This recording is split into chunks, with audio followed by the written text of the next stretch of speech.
Le christianisme est une religion importée par les colons européens. La Bible est un outil colonial. Les églises sont un frein au développement de l'Afrique. Beaucoup d'affirmations qu'on peut entendre ça et là et qui peuvent faire l'objet en réalité de beaucoup de débats et de contestations. Pour y répondre avec objectivité, il va falloir replonger en profondeur dans les coulisses et dans l'histoire de la civilisation de nos peuples modernes et pouvoir enfin démêler le vrai du faux. Bonjour les bérets rouges, j'espère que vous allez bien par la grâce de Dieu. On se donne rendez-vous pour le deuxième épisode de notre série Christianisme et panafricanisme. On y aborde particulièrement le lien entre la croissance de l'idéologie chrétienne et le développement, l'émancipation des peuples du continent considérés comme le berceau de l'humanité. Le but est de proposer une contradiction sérieuse, objective et sourcée face à toutes les convictions plus ou moins superficielles qu'on pourra trouver tantôt certes dans les églises en réalité et aussi dans certains milieux de contradiction. Ici, on défend personne sinon la vérité. Ça sera très simple. À chaque fois, on va prendre une affirmation, on dira si elle est vraie ou fausse et on donnera des arguments précis. C'est parti. La première affirmation qu'on entendra très régulièrement, c'est pour ça que je commence par là, c'est celle qui énonce le fait que le christianisme a été importé en Afrique par les colons occidentaux. Est-ce que cette affirmation est vraie ou elle est fausse ? En réalité, elle est tout à fait fausse. Il faut bien préciser les choses. Il est vrai, et on reviendra dessus tout à l'heure, que les colons sont venus aussi avec l'évangile, mais l'évangile était déjà présent en Afrique au moment de la colonisation. En fait, lorsqu'on parle de la colonisation des peuples africains par l'Occident, on situe le début aux alentours des années 1880. Mais dès les premiers siècles, l'évangile et le christianisme avaient déjà fait sa place en Afrique, notamment en commençant par l'Afrique du Nord, l'Algérie, l'Égypte, la Libye ou encore la Tunisie. Lorsque vous étudiez, beaucoup des pères fondateurs de l'Église, beaucoup des hommes et des femmes qui ont énormément influencé le christianisme dans la théologie, ils étaient originaires d'Afrique. Et ça, on peut en citer plusieurs. On peut citer Tertullien, par exemple, qui est l'un des pères de l'Église et notamment celui qui a introduit la notion du mot Trinité qui est si importante dans le christianisme. On a également Cyprien qui lui aussi était à Carthage et qui était l'un des grands défenseurs de l'unité de l'Église qui a beaucoup travaillé sur son rassemblement. On avait aussi à Alexandrie Origène. Origène, c'était l'un des théologiens majeurs entre les années 180 et 250. Comment ne pas parler de Saint Augustin, qui est l'un des plus grands penseurs de l'histoire chrétienne, ou encore de l'église d'Éthiopie depuis le IVe siècle, grâce à Frumens d'Axum. Alors c'est plein de noms compliqués, mais juste pour vous dire que l'évangile était là depuis en Afrique, en réalité. Et même lorsqu'on étudie la Bible, on voit des personnages originaires d'Afrique qui ont été présents lors des débuts de l'église après la Pentecôte. Je pense à l'eunuque éthiopien, par exemple, qui était de passage, et je pense aussi, le jour de la Pentecôte, qu'il y avait beaucoup de personnes qui étaient originaires de pays d'Afrique en déplacement et qui avaient entendu parler du message de l'évangile. L'histoire dira qu'ils étaient certainement parmi les premiers à pouvoir avoir répandu cette nouvelle-là partout sur le territoire du continent mère. Alors, pour équilibrer, c'est là que viendra la deuxième affirmation qu'on entend souvent, c'est celle qui énonce le fait que les colons auraient utilisé la Bible pour pouvoir justifier l'esclavage. Est-ce vrai ou est-ce faux ? Eh bien là, c'est tout à fait vrai.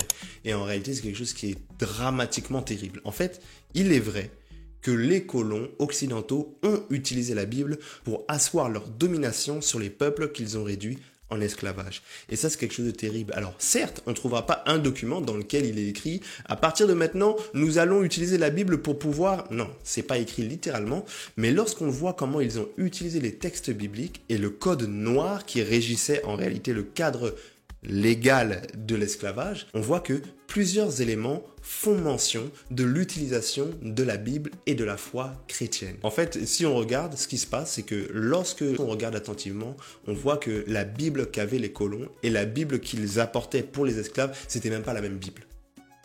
En fait, ils avaient créé littéralement ce qu'on appelait la Bible des esclaves. Et la Bible des esclaves, en fait, c'est quoi ? C'est une portion de la Bible dans laquelle on a retiré beaucoup de choses. On a retiré l'histoire de Moïse. Pourquoi ? Parce que c'est l'Exode. C'est un peuple qui est opprimé par les Égyptiens et qui acquiert sa liberté. Il faudrait surtout pas que les esclaves puissent tomber sur un texte comme celui-là. Il y a 90% de l'Ancien Testament qui a été retiré. Il y avait seulement 50% du Nouveau Testament qui restait. Et beaucoup des textes justement de Galates chapitre 3, verset 28 par exemple, ou Lévitique chapitre 25 qui nous parle du jubilé, c'est-à-dire la libération des esclaves, c'est des textes qui ont été littéralement retirés. On se doute que c'était certainement avec des intentions malhonnêtes. Pourquoi ? Parce que le texte biblique est très clair. Malheur à celui qui retire quoi que ce soit du texte des Écritures. Pourtant la Bible disait que toute écriture était inspirée par Dieu. Si quelqu'un décide de retirer une portion des écritures, certainement c'est avec des fins malhonnêtes, parce que la Bible n'encourage jamais ce type de procédé, bien au contraire, elle maudit celles et ceux qui le font.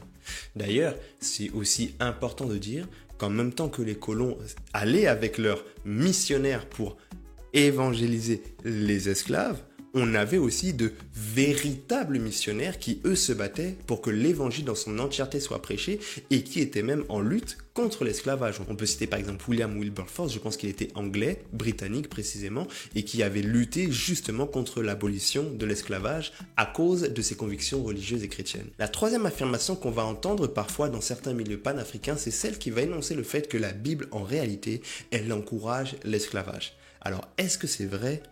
Est-ce que c'est faux? Là, c'est quand même une notion qui est beaucoup plus subtile. Je répondrai quand même que cette affirmation est fausse. La Bible n'encourage pas l'esclavage. Il est vrai, certes, il faut le dire, le terme esclave revient régulièrement dans la Bible et la Bible va même recommander aux esclaves comment se comporter par rapport à leur maître. Donc on pourrait croire que la Bible elle encourage l'esclavage et elle encourage des maîtres à avoir des esclaves. Mais lorsqu'on regarde attentivement, le terme esclave dans la Bible ne représente pas du tout ce qu'on pouvait voir dans justement la pratique de l'esclavage moderne tel qu'on l'a connu ces dernières années et qu'en réalité on connaît encore aujourd'hui dans quelques endroits du monde. La Bible décrit un esclavage très différent de celui de la traite négrière. Alors ne me lapidez pas par rapport à l'emploi des termes, je précise encore, l'esclavage de la Bible n'est pas le même. Mais l'esclavage de la Bible, c'est un esclavage qu'on pourrait considérer, pardonnez-moi, de éthique, temporaire, encadré ou réparateur. Éthique, pourquoi? Parce qu'il répondait à un certain nombre de règles. On ne pouvait pas tout faire avec un esclave, on ne pouvait pas confier toutes les missions à un esclave et on ne pouvait pas traiter un esclave comme moins qu'un être humain. Et ça, c'est quelque chose de très important. Pourquoi je parle d'un esclavage temporaire? Parce qu'en réalité, les esclaves avaient aussi un droit de liberté après un certain nombre d'années passées auprès d'un maître, 7 ans. Sans parler aussi du jubilé qui proclamait la libération de tous les esclaves. C'était un esclavage temporaire. Alors tout ça c'est pour l'ancienne alliance. Maintenant lorsqu'on va dans la nouvelle alliance, tu remarqueras que la Bible va le dire clairement. En Christ il n'y a plus ni juif, ni grec, ni esclave, ni libre. Alors là il y a un débat. Est-ce que cela parle uniquement de la relation que nous avons avec Dieu ou est-ce que cela change également les relations que nous avons les uns avec les autres? Selon moi, ces versets ne devraient pas se comprendre que dans le sens d'une nouvelle relation que nous avons personnellement chacun avec Dieu et que le maître a une relation avec Dieu égale que la relation que l'esclave a avec Dieu. Moi, je ne suis pas de cette interprétation parce que lorsqu'on lit la fin du verset, la Bible dit « Vous êtes tous un en Christ ». Ça veut dire qu'il ne s'agit pas seulement d'une relation verticale avec Dieu, mais aussi d'une relation horizontale. Vous êtes un en Christ. C'est pour ça que tu verras que l'apôtre Paul a même plaidé pour que l'un des frères en Christ puisse considérer un ancien esclave qui s'était échappé comme un véritable frère dorénavant et ne plus le prendre comme un esclave. Bref, c'est pourquoi moi, je ne suis pas favorable du terme « la Bible encourage l'esclavage », je dirais plutôt que la Bible encadre les relations entre maître et esclave qui ne sont pas à entendre avec la compréhension des termes d'aujourd'hui. Aujourd'hui, on pourrait plutôt considérer cela comme les relations qu'on peut avoir avec un travailleur ou avec un domestique. On n'est vraiment pas dans une relation qui se veut déshumanisante, raciale ou permanente. La quatrième affirmation qu'on va pouvoir souvent entendre, c'est celle qui va dire que le christianisme affaiblit les luttes africaines. Et ça, est-ce que c'est vrai ou est-ce que c'est faux? Sincèrement, moi, je vais dire les deux. En fait, pourquoi les deux? Parce que le christianisme, il est tellement large, il est tellement vaste, il y a tellement d'églises, il y a tellement de prédicateurs, il y a tellement d'interprétations différentes qu'on ne peut pas faire des grandes généralités. Je pense qu'il y a effectivement des églises dans lesquelles il y a, à mes yeux, un si grand déséquilibre que les croyants ne sont tournés que vers le ciel, uniquement le ciel et encore le ciel, au point d'en perdre le goût de se battre pour leurs droits sociaux, au point de s'abstenir d'entrer dans des luttes légitimes pour la justice, pour l'égalité et pour la fraternité. Je crois également, je l'ai vu, qu'il y a d'autres églises qui prêchent, selon moi, un évangile équilibré, à mi-chemin entre des considérations célestes qui sont certes prioritaires, mais nous ne sommes pas encore au ciel. Nous devons aussi attacher nos cœurs à vivre en paix avec les hommes et à travailler à ce que la paix puisse gagner nos nations. En fait, cela dépend de l'église que l'on considère. Ici, bien sûr, nous ne parlons pas de ceux qui se disent église, ceux qui se disent pasteurs et chrétiens, mais qui en réalité ne sont que des escrocs, des vendeurs d'espérance. Nous parlons de véritables prédicateurs de l'évangile. Certes, il y aura une forme de foi qui sera prêchée et qui apaisera en réalité les cœurs des auditeurs avec une patience concernant les souffrances du monde présent. C'est vrai, la Bible le dit.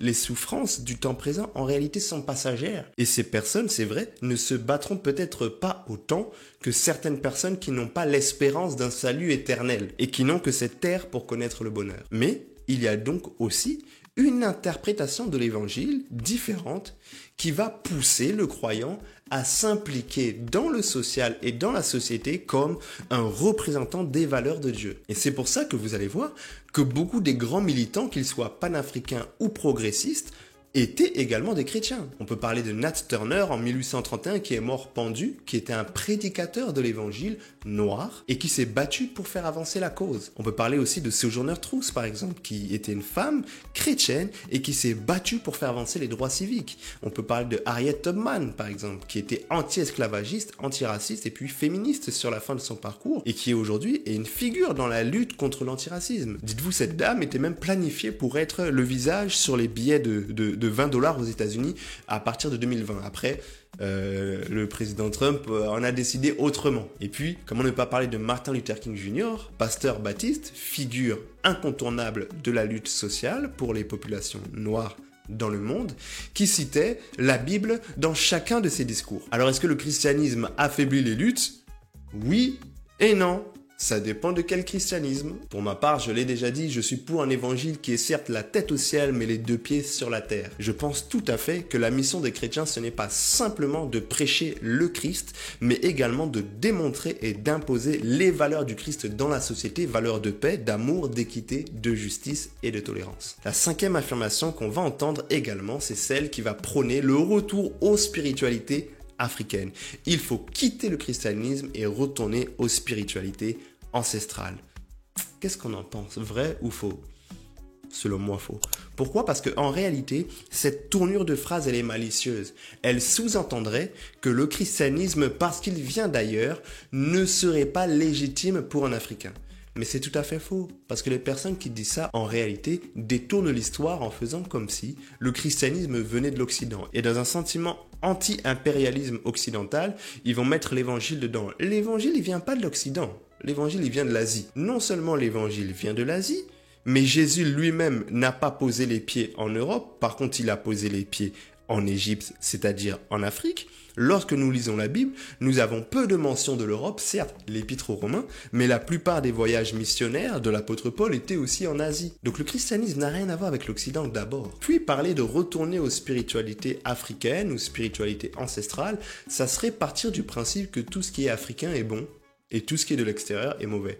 Je pense que c'est une vision très limitée des choses. En réalité, il faudrait aller vers le bon, peu importe d'où il vient. C'est particulier de voir que beaucoup de personnes qui prônent le retour aux spiritualités des ancêtres sont des personnes pourtant qui communiquent avec un iPhone. Pourquoi ils communiquent avec un iPhone? Fallait utiliser le téléphone du village. Ce sont des personnes qui se déplacent en avion. L'avion, il vient d'où? C'est les Occidentaux qui ont inventé l'avion. Mais puisqu'il s'agit d'une invention bénéfique, neutre, et qui peut nous apporter un plus, nous nous tournons vers l'avion comme solution de transport dès que nous en avons besoin. Et donc, en ce qui concerne la spiritualité ou la religion, l'intérêt n'est pas de regarder d'abord d'où elle vient, mais qu'est-ce qu'elle m'apporte. Est-elle authentique? Est-elle vraie? Me permet-elle de vivre un épanouissement spirituel que je ne vis pas dans d'autres courants? Si c'est le cas, let's go, allons-y. Sinon, il faut acheter une télé africaine, il faut prendre un téléphone africain, un frigo africain et puis aussi une voiture africaine. Donc ça n'a pas de sens. Alors je m'arrête là avec un argument de l'ordre de la logique et très prochainement, on aura une vidéo dans laquelle on va comparer le christianisme à quasiment toutes les autres formes de spiritualité dans le monde. Ça sera extraordinaire. Mais en conclusion de cette vidéo, moi ce que j'aimerais nous dire, c'est qu'il est important que nous puissions avoir, j'ai envie de dire, une rigueur journalistique lorsque nous cherchons à étudier des choses qui sont importantes au point de créer en nous des convictions profonde. Lorsqu'il s'agit de la religion, lorsqu'il s'agit de causes militantes, il est important que nous puissions être sourcés, d'étudier les choses en profondeur et ne pas nous laisser simplement attirer par des choses que nous entendons à gauche ou à droite sur les réseaux sociaux, encore plus dans des formats courts. Allons en profondeur et nous remarquerons que beaucoup d'affirmations que nous pensions vraies sont peut-être fausses. Beaucoup que nous pensions fausses étaient peut-être vraies. Sur ce, je nous dis à bientôt pour une prochaine vidéo. Béret rouge, repos.